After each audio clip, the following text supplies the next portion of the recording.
guys, it's Maddie. So as many of you know, I failed step 1 about 8 weeks ago. So this video is basically going to consist of me talking about why I have been leaning more and more towards actually leaving medicine for good. So let's get into it. So what I did nearly as soon as I found out I failed, probably within the first 2 days, was I made a spreadsheet, and over the next however long I had a column for reasons to stay in medicine, and then I had a column for reasons to leave medicine. And so anytime that I had an inkling or a feeling or like a realization, I would go to that spreadsheet and I would put in like reason to stay, reason to leave. And so this is me kind of hitting those highlights of my spreadsheet. So having Chase be in med school while I am debating leaving med school has been such a blessing for me, and I hope that maybe that will help you a little bit, because I know a lot of people don't have that luxury. So having Chase literally go through rotation by rotation exactly what I would be going through as well has been amazing to just kind of see like, okay, what would my life be like had I not left medicine, which is such a luxury. So in that, I was so scared that I was going to be jealous of him. Like, I was scared that he was going to call me and tell me all the cool things that he did, and luckily that has not been the case.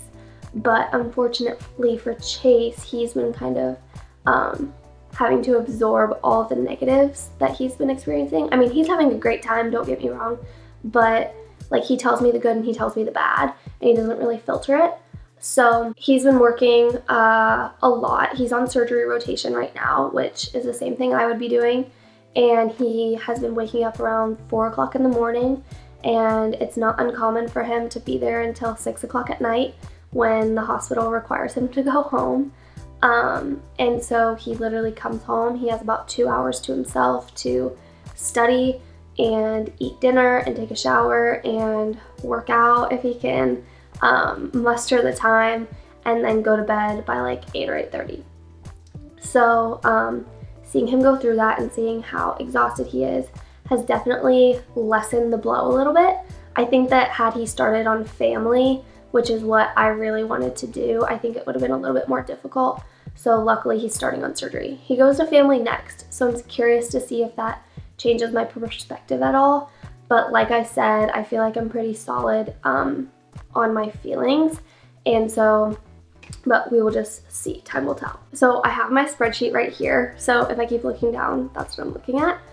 So in my reasons to leave column, coincidentally on YouTube, several YouTube videos like TED Talks came up about the high rate of physicians who die by suicide every year, which is so unfortunate and scary. And I think it's double the like general US population. So the population of physicians who die by suicide every year is double that of the general US population. And I think that's according to like NPR. And then additionally, some sources even say that physicians are actually the #1 profession that dies by suicide every year, and that's according to zeroattempts.org if you want to check that out if you're curious.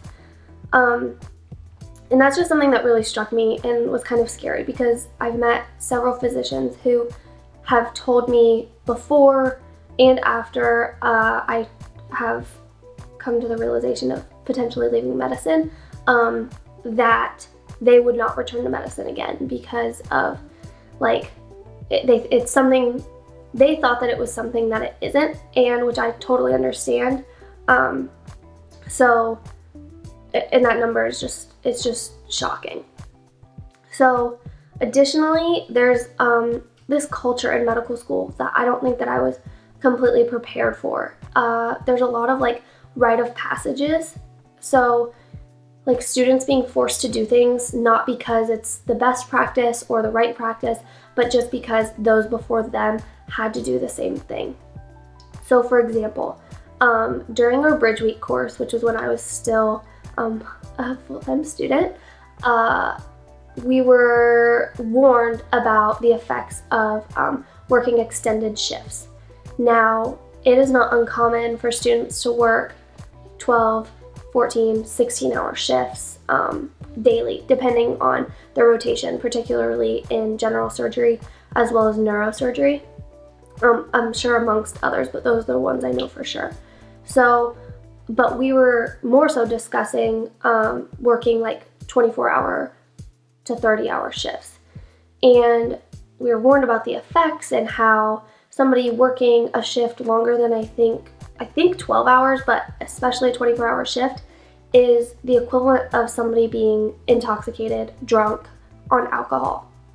So not only is that horrible for their patients who they're supposed to be treating and helping, but it's horrible to send them home after a shift like that. No, you're not allowed to work the shift the next day. However, that doesn't change the fact that you're sending them home from the hospital essentially in the same mental state as somebody who is fully intoxicated.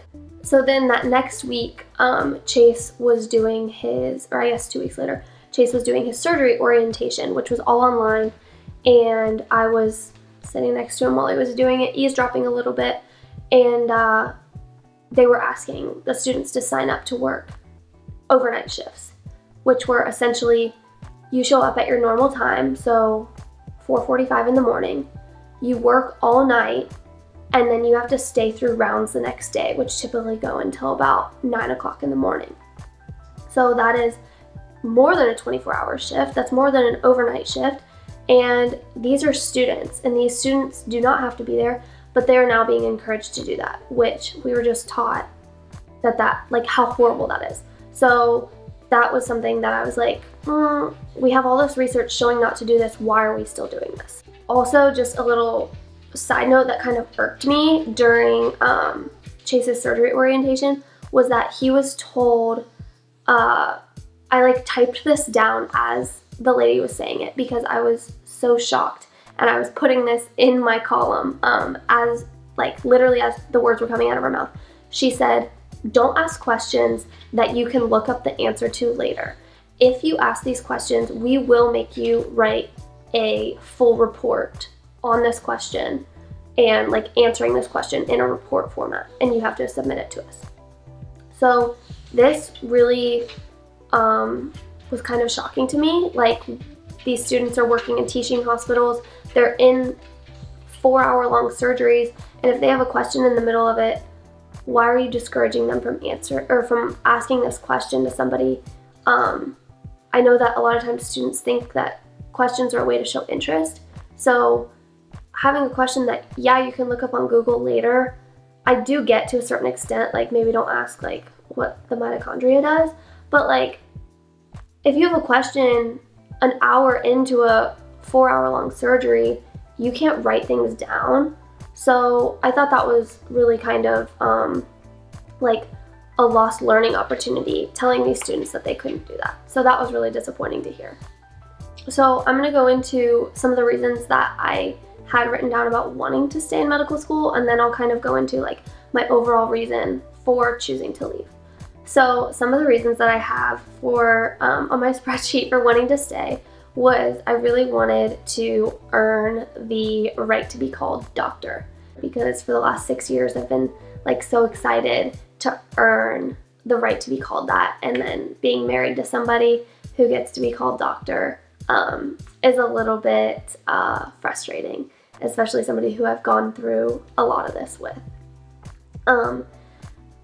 And moving off of that, I really wanted to go through this with Chase. We went to high school together, started dating in high school, and then ended up going to the same college kind of coincidentally, dating all through college, and then getting engaged at the end of college, getting into the same med school, which was a huge accomplishment for us, and then going through the first 2 years together. So just going through this with him, school, it's not our entire relationship, even though it might seem that way, but it's just something that we can kind of bond over, and it's just one more thing that we have in common. So we are able to differentiate ourselves a little bit now that I'm probably going to choose another path, But yeah, I enjoy going through these things with him, and it's kind of a bonding experience. I came into medicine wanting to do either nutritional psychiatry or family medicine, and just because I wanted to have those long-term, deep relationships with my patients. And that was something that I put on the list. And then the more that I thought about it, the more psychiatry, not so much, but I had ruled psychiatry out. I was realizing family care physicians really only get 15 minutes with their patients. And it's kind of like an assembly line. And I know a lot of patients are frustrated by that. That was kind of a disappointing realization, but a helpful one for sure. This is one that made me cry in the moment. I drive a really old car. And so as I'm driving and I'm almost out of gas, I go to the gas station and I start filling up my gas tank, and gas starts leaking out all over the place. And as this is happening, I look up and a Tesla drives by. And my goal for the end of medical school when I graduated was I was going to buy myself a Tesla. And so whether that be like right at the end of med school or once residency started, but like I was gonna make this car last until through medical school until I could buy myself that Tesla at the beginning of residency. And I kind of had the realization that, oh my gosh, like I'm not gonna be able to buy myself that Tesla. Here this thing is leaking gas all over the place, like causing a scene. It was just really embarrassing.